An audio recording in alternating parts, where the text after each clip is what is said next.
श्री राधे राधे। भक्तों, उच्च कोटि के जो महापुरुष होते हैं, बहुत ऊंचे ज्ञानी या बहुत ऊंचे भक्त, उनके अंदर दैवी गुण ऐसे प्रभु प्रकट कर देते हैं जो असाधारण गुण होते हैं। सबका कल्याण चाहते हैं वो, जो भी उनके निकट आवे सबका हित करते हैं, भला करते हैं। और आपको आश्चर्य इस बात का होगा कि वो कई बार तो पूछते भी नहीं कि तुमको क्या कष्ट है, क्योंकि उनके अंदर अंतर्यामित्व का अद्भुत भाव होता है, विशेषता होती है। उड़िया बाबा में ये गुण अंतर्यामित्व का गुण विशेष रूप से था। लोगों के मनोभाव को जान करके महाराज जी बिना पूछे ही उत्तर देते थे और उनके मन को, जनता के मन को शांति प्रदान कर देते थे। उड़िया बाबा के हाथरस के भक्तों की बात मैं आपको सुना रहा था। हाथरस के भक्तों में, धनवान भक्तों में एक थे गणेशी लाल जी। अब आप ये मत सोचना कि उनके धनवान होने के कारण उनकी बात सुना रहा हूँ, नहीं, उनकी श्रद्धा, उनकी सेवा, उनकी भक्ति के कारण सुना रहा हूँ। पहले धनवान नहीं थे, आर्थिक दृष्टि से बहुत साधारण थे, लेकिन बाद में प्रभु की कृपा से, प्रभु की सेवा का भाव जब उनके अंदर जगा, तब धनवान होते गए वो। और उड़िया बाबा जैसे महान सिद्ध पुरुष का सानिध्य प्राप्त था। उड़िया बाबा के चरणों में बहुत भक्ति भाव से जुड़े हुए थे, उनको गुरु मानते थे। सदाचार निष्ठा भी बहुत अद्भुत थी। कर्म, उपासना, ज्ञान, तीनों में समान श्रद्धा उनकी थी। इसलिए उड़िया बाबा की कृपा उन पर रहती थी। उड़िया बाबा उनसे कुछ लेते थोड़े थे। आप मत समझना कि बाबा को कोई लाभ होता होगा उनसे। अरे नहीं, वो दूसरों का लाभ करवाते थे। वो कहते थे ये धन जो तुझको मिला है, ये भोगने के लिए नहीं, ये सेवा के लिए मिला है। ये भगवान ने धन दिया है। ये धन, इसे लक्ष्मी समझ, क्योंकि ये सेवा में लगेगी। और जब सेवा में न लगे तब लक्ष्मी वो नहीं होता, माया होती है वो। तो भगवान ये उनके भक्तों की सेवा में लगाएगा, गरीबों दुखियों की सेवा में लगाएगा, तो वो माया नहीं, लक्ष्मी हो जाती है। बहुत गुण भर दिए थे बाबा ने उनके अंदर। और बाबा के अंदर अपना कोई राग द्वेष तो था नहीं। जिनको देखते थे, जिस लायक उस सेवा में लगा देते थे। ये कृपा उनकी थी। और महाराज, भक्त जब बाबा का समर्पित सेवक हो जाता था तो उसको देह की भी विशेष परवाह नहीं रहती थी। गणेशी लाल जी को पड़े रहते थे चरणों में। भले ही वो थे बहुत धनवान, लेकिन वो बाबा के चरणों में भूमि पर शयन करते थे। भूख प्यास की भी कोई परवाह नहीं करते थे। और जाते एक दिन के लिए थे बाबा के पास कर्णवास में, और कई दिन वहीं पड़े रहते थे। और एक बात यह है, बाबा शांकर मत के जरूर थे, लेकिन बाबा को कोई संप्रदाय विशेष का आग्रह नहीं था। वे जिसे जैसा अधिकारी समझते थे उसके लिए उसी मार्ग का विधान करते थे। अब आप लोगों ने देखा होगा कि गया प्रसाद जी महाराज के माथे पर तिलक वैष्णव का दिखलाई पड़ता है, जबकि गुरुदेव महाराज तो आंतरिक वैष्णव थे, बाहर से तो शंकर संप्रदाय के सन्यासी थे, शंकराचार्य मतावलंबी थे, लेकिन अंदर से वैष्णव थे। तो वही तिलक उनको दिया था। गया प्रसाद जी को। ऐसे ही गणेशी लाल के लिए भी बाबा की कृपा थी और इनके घर के जो लोग थे ना वो भी बाबा से बहुत जुड़े थे, भाव से, बहुत भाव से जुड़े रहते थे। महाराज जी की आज्ञा से बहुत से यज्ञ अनुष्ठान करवाए थे गणेशी लाल जी ने। कर्णवास में गायत्री पुरस्चरण, अभिषेक वाले महारुद्र यज्ञ और हाथरस में गोपाल पुरस्चरण कराया। महाराज जी की अनुमति से ही ये सब होता था, उनकी आज्ञा से होता था। अब ये बड़े बड़े यज्ञ के द्वारा वो सेवा करते थे। सेवा लक्ष्य रहता है, भगवान की सेवा, भक्तों की सेवा, संतों की सेवा, और उसके लिए यज्ञ करते थे। और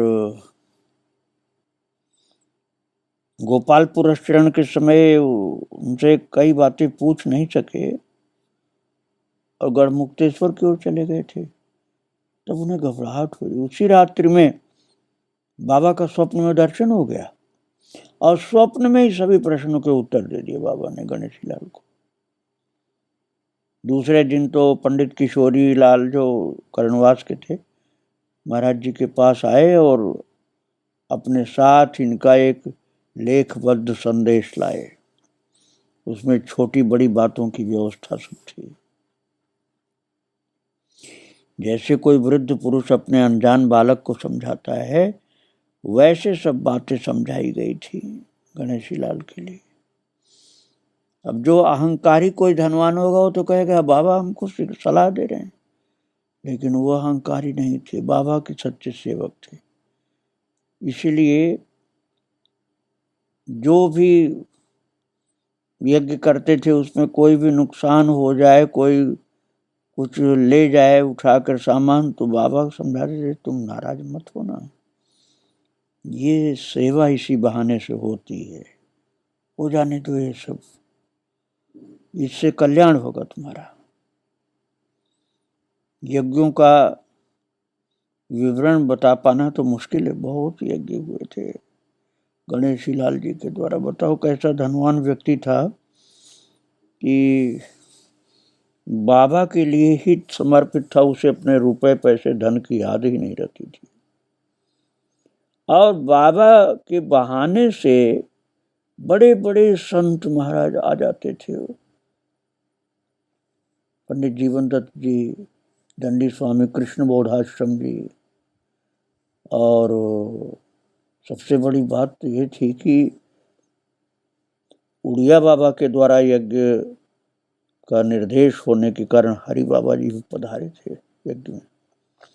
हरि बाबा तो उड़िया बाबा के ही एक रूप थे महाराज, वो भी पधारे, प्रभुदत्त ब्रह्मचारी जी और बहुत से महापुरुष। और यज्ञ में खान पान दान दक्षिणा की बड़ी उदारता से सब व्यवस्था होती थी, किसी प्रकार का संकोच, कोई कंजूसी नहीं होती थी। भक्तों, उड़िया बाबा जो गणेशी लाल के ऊपर प्रसन्न रहते थे उसका एक और खास कारण था कि पूरे जीवन में कभी गणेशी लाल ने किसी की शिकायत नहीं की, उड़िया बाबा से किसी की शिकायत नहीं की। और बाबा कहते थे कि ये गुण तुम्हार समझे निज दोष, जो मानस में लिखा बिल्कुल उसी के स्वरूप थे। अपना दोष खोजते थे और सबके अंदर गुण देखते थे, और कोई भी अच्छी चीज हो भगवान की विशेषता, भगवान की कृपा, गुरु कृपा मानते थे। तो महाराज गणेशी लाल के ऊपर इस प्रकार से गुरुदेव की कृपा थी। और एक थे हाथरस के भक्त श्री राधेश्याम सिकसरिया। इनके पिता कन्हैया लाल जी मरते समय इनका हाथ उड़िया बाबा के हाथ में पकड़ा करके प्रार्थना किए थे कि ये बालक आपका ही है और इस पर सदा कृपा दृष्टि आप रखिएगा। बाल्यकाल से ही महाराज जी में अनुराग था इनका, राधेश्याम सिकसरिया का। और बहुत अनुराग होने के कारण बाबा के चरणों के आश्रित थे। श्री महाराज जी में कहते थे, मुझे बहुत विशेषता ये दिखलाई पड़ी कि वैराग्यवान होने पर भी जीवों के कल्याण के लिए अपनत्व का भाव उनके अंदर प्रकट होता था। उनको राग द्वेष किसी से नहीं था, लेकिन जीवों के कल्याण के लिए अपनापन का भाव उनके अंदर प्रकट होता था कि उसका भला करना। और जब बाबा हाथरस कभी पधारते थे तो उनका आगमन ही उत्सव का रूप धारण कर लेता था। हाथरस में उड़िया बाबा के आने पर ऐसा लगता था जैसे कोई उत्सव हो गया।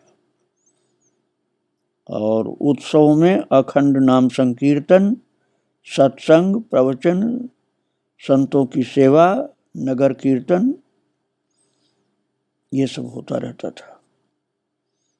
और महाराज उड़िया बाबा की कृपा से ही हरि बाबा जी का, रामदास बाबा का, रघुनाथ दास जी का, जयराम दास जी दीन का, स्वामी कृष्णानंद जी बम्बई वाले कहे जाते थे, उन सब का दर्शन हाथरस के लोगों को प्राप्त हो जाता था। और बाबा ने ऐसी कृपा कर रखी थी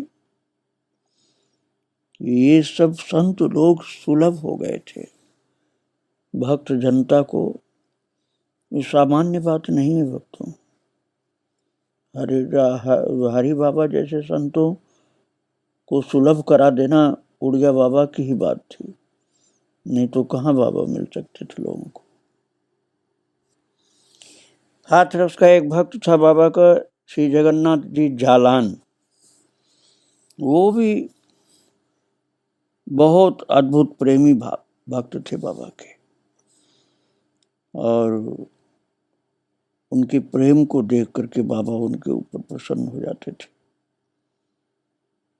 बस वो कहते थे कि गुरुदेव के ही चरणों की आशा है, और उन्हीं के चरणों के आश्रित होकर के ही मैंने सब कुछ पाया है, अर्थात भगवत भक्ति, भगवत प्रेम प्राप्त किया है। ये जो भक्त श्री जगन्नाथ जी जालान थे, ये कहते थे कि सन 1933 की बात है, मैंने एक दिन रात्रि में स्वप्न देखा कि हाथ में वीणा लिए श्री नारद जी आए और कह रहे हैं, आज तुम्हारे यहाँ भगवान शंकर भिक्षुक के रूप में आएंगे, तुम किसी अभ्यागत का अनादर मत करना।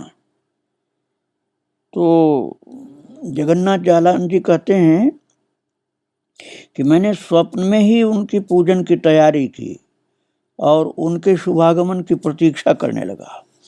मन में बड़ी प्रसन्नता और उल्लास था कि आज मुझे भगवान शंकर के साक्षात दर्शन होंगे। पहले एक बुढ़िया आई, उसे तुरंत उसकी इच्छा अनुसार सब सामान दिया। इसके पश्चात भिक्षुक के रूप में भगवान पधारे। मैं उनके चरणों में गिर गया और बोला कि आप स्वयं भगवान हैं, भीतर पधारिए। उन्होंने कहा, नहीं भाई, मैं तो भिक्षुक हूँ। तथापि मेरे प्रेम पूर्ण आग्रह से वे भीतर आ गए। मैंने उन्हें एक सुंदर आसन पर विराजमान कराया और पूजा की। फिर जब चरणों में प्रणाम किया तो देखा कि उनका स्वरूप दिव्य हो गया और उनके श्रीअंग के चारों ओर प्रकाश पुंज दिखलाई पड़ा। मस्तक, कंठ और भुजाओं में सर्प, हाथ में एक त्रिशूल विशाल। उस रूप को देख करके वो कहते हैं कि मैं डर गया, मेरे नेत्र बंद हो गए और मैंने प्रार्थना की कि आपके इस रूप को देखकर मैं भी भयभीत हो रहा हूँ, सर्पों से मुझे डर लग रहा है।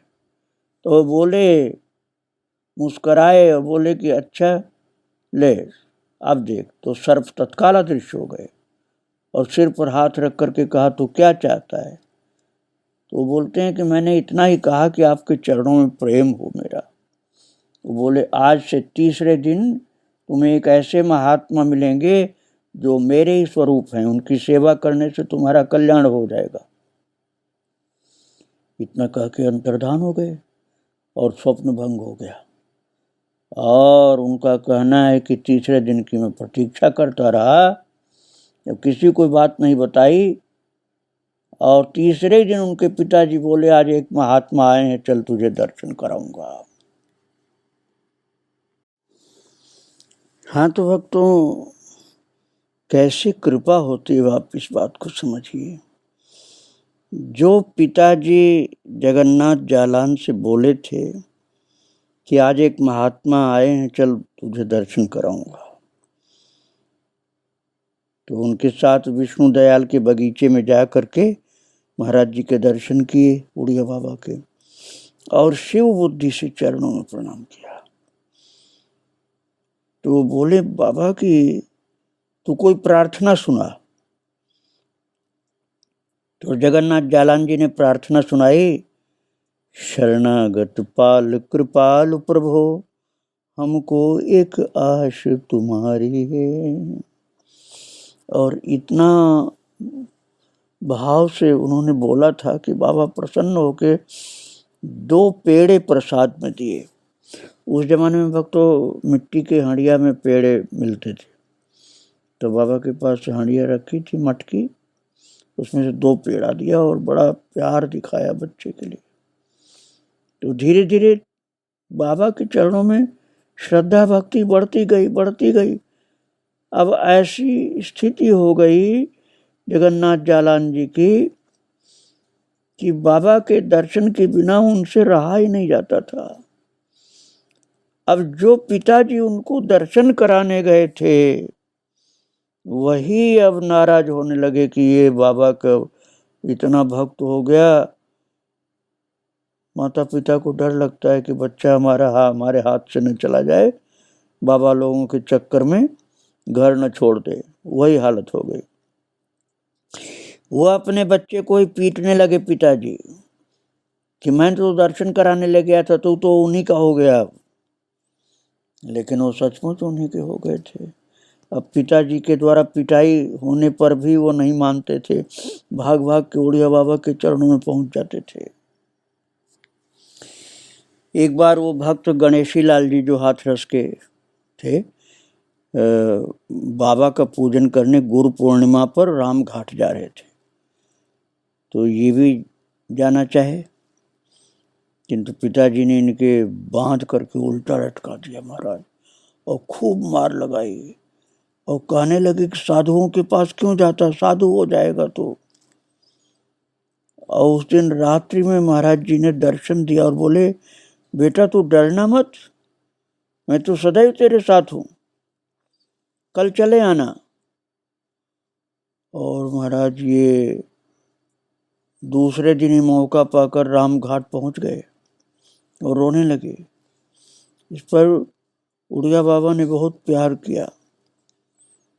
वो कहते हैं कि ऐसा प्यार तो मुझे जीवन में कभी नहीं मिला था, मेरा सब दुख दूर हो गया। और मैंने प्रार्थना की महाराज जी मुझे शंकर जी का मंत्र बता दीजिए। बोले शंकर जी की कृपा तो तेरे ऊपर है ही, अब तू भगवान कृष्ण की उपासना किया कर। और महाराज ऐसी रहस्य की बातें कई बताएं भगवत भाव की कि वो उसको प्रकट नहीं करते थे। और एक बार हरि बाबा के बांध पर विशाल उत्सव था, तो एक दिन मन में ऐसी भावना उठी कि महाराज जी तो सर्वसमर्थ हैं, वे मुझे कृष्ण रूप में दर्शन दे सकते हैं। ये सोच करके उनसे प्रार्थना की कि आप मुझे कृष्ण रूप में दर्शन दीजिए। वो बोले तू बड़ा मूर्ख है, भजन कर, भजन करने से भगवान का दर्शन होता है। लेकिन इनका तो भगवत भाव था उनके प्रति। जगन्नाथ जालान जी का प्रभु की कृपा से गुरु के प्रति बहुत ऊंचा भाव था महाराज, इसलिए अपने टेक पर अटल रहे और निश्चय कर लिया कि जब तक कृष्ण रूप में दर्शन नहीं देंगे अन्न जल नहीं ग्रहण करूंगा। और महाराज जी का स्वभाव था कि यदि किसी कारण से कोई भोजन नहीं करता था तो वो व्याकुल हो जाते थे और किसी न किसी प्रकार उसे भोजन कराते थे।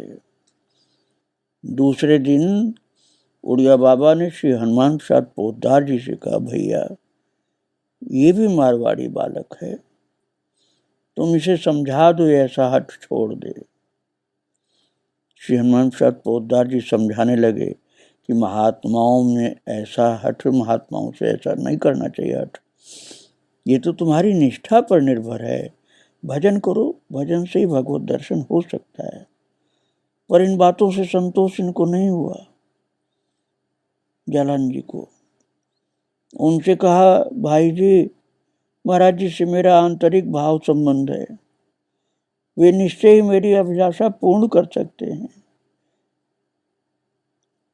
तब उन्होंने हंसते हुए महाराज जी से कहा, ये तो बड़ा हठी है, समझता नहीं, इसे तो आप ही समझा सकते हैं। और तीसरे दिन की बात है, रात्रि में 2 बजे का समय था। अब ये भक्त कहते हैं कि मैं सदा की भांति महाराज जी के तखत के पास चरणों की ओर बैठा था। एकाएक उठ बैठे और बोले, तू हट क्यों नहीं छोड़ता? अच्छा, अब नेत्र बंद कर ले।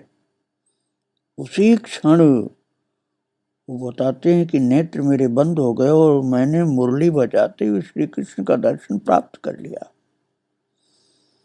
और उसके पश्चात श्री कृष्ण रूप में फिर उड़िया बाबा का दर्शन मिला इनको। कहते हैं कि मेरी भावना पूर्ण हो गई, मैं चरण पकड़ करके बहुत देर तक रोता रहा, शरीर का अनुसंधान चला गया। महाराज जी ने उठाया और प्रसाद दिया। अब आप सोचिए, भक्त श्री जगन्नाथ जी जालान कितने भाग्यशाली थे कि स्वप्न में पहले नारद जी का दर्शन हुआ था, शिव जी का दर्शन हुआ था, और कहा था तीसरे दिन तुमको संत मिलेंगे, मेरे स्वरूप होंगे वो। और पिताजी ही ले गए, लेकिन पिताजी तो फिर पिटाई करते थे कि तू क्यों जाता उनके चरणों में, तू साधु हो जाएगा, ऐसे जाता रहेगा। और महाराज जी ये तो उड़िया बाबा के सच्चे भक्त हो गए, जगन्नाथ जालान जी। और बस ऐसे कितने संत, कितने भक्त थे बाबा के पास, उनको कौन बता सकता है। फिर भी समय समय पर बताता रहूँगा। एक जानकी प्रसाद बागला जी थे, बड़े शील संपन्न, सौम्य प्रकृति के सज्जन। वो व्यवस्था के कार्य में कुशल थे, हर समय प्रसन्न वदन। श्री हरिचरण दास जी सादाबाद वाले एक बड़े कुशल हलवाई थे, महाराज जी के भंडारी थे। जब कोई भंडारा होता तो भट्टी का सारा कार्य इनके जिम्मे होता था। और गणेशीलाल माहेश्वरी भी बहुत दिनों से महाराज जी की सेवा में तत्पर रहे। आश्रम के ट्रस्ट की हाथरस में भूमि ट्रस्ट के लिए दिया है, जो उड़िया बाबा के बाग कहलाते, उड़िया बाग हाथरस में। और वेणी प्रसाद, काशीराम माहेश्वरी, ये लोग बाबा के समर्पित भक्त थे। और बागला कॉलेज के भूतपूर्व प्रिंसिपल देवी दयाल जी भट्ट आदि, ऐसे हाथरस में महाराज हजारों भक्त थे बाबा के। और जो गया प्रसाद जी थे ना, उनके माध्यम से भी बहुत लोग जुड़ गए बाबा से। कहते थे अपना उद्धार कर लो, बाबा के सम्मुख कुछ भी अलभ्य नहीं, कुछ भी दुर्लभ नहीं, जो चाहोगे वही प्राप्त हो जाएगा। और उन्हीं दिनों भक्तों कर्णवास में एक सुप्रसिद्ध संत थे, श्री लंबे नारायण जी। वो मूल रूप से खांडा जिला आगरा के निवासी थे। खांडा में पंडित चोखेलाल जी, घूरेलाल जी आदि सत्संगियों की एक मंडली थी। वे लोग शास्त्र के प्रेमी थे। तो वहीं खांडा के ही एक सन्यासी थे, उनका नाम तो नारायण था, लेकिन लंबे बहुत थे तो लंबे नारायण बोले जाते थे। और स्वामी निर्मलानंद जी की बात मैं सुना चुका हूँ आपको, जो देवोत्तरा आश्रम वाले। और उड़िया बाबा से लंबे नारायण जी का बहुत प्रेम था। भक्तों, ऐसे बहुत से संत हुए कर्णवास में भी, जो उड़िया बाबा के सच्चे सच्चे भक्त थे, सच्चे सेवक थे। लंबे नारायण का निर्वाण उत्सव बड़ा धूमधाम से हुआ था। शरीर उनका छूट गया तो उसमें बाबा विराजमान थे। बहुत विशाल भंडारा हुआ, उसमें हरि बाबा का संकीर्तन भी हुआ था। अब आप सोचो, हरि बाबा का संकीर्तन उड़िया बाबा के नेतृत्व में कर्णवास में हुआ था, लंबे नारायण के भंडारे में।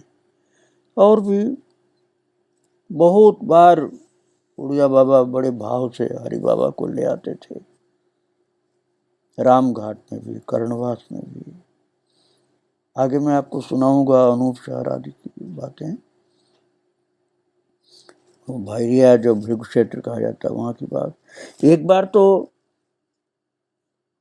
गीता प्रेस गोरखपुर के संस्थापक जयदयाल जी गोयंदका का भी कर्णवास में सत्संग हुआ था।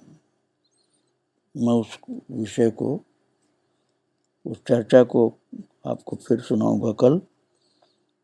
उड़िया बाबा के कारण ये सब चीजें दुर्लभ होने पर भी सुलभ हो गई थी।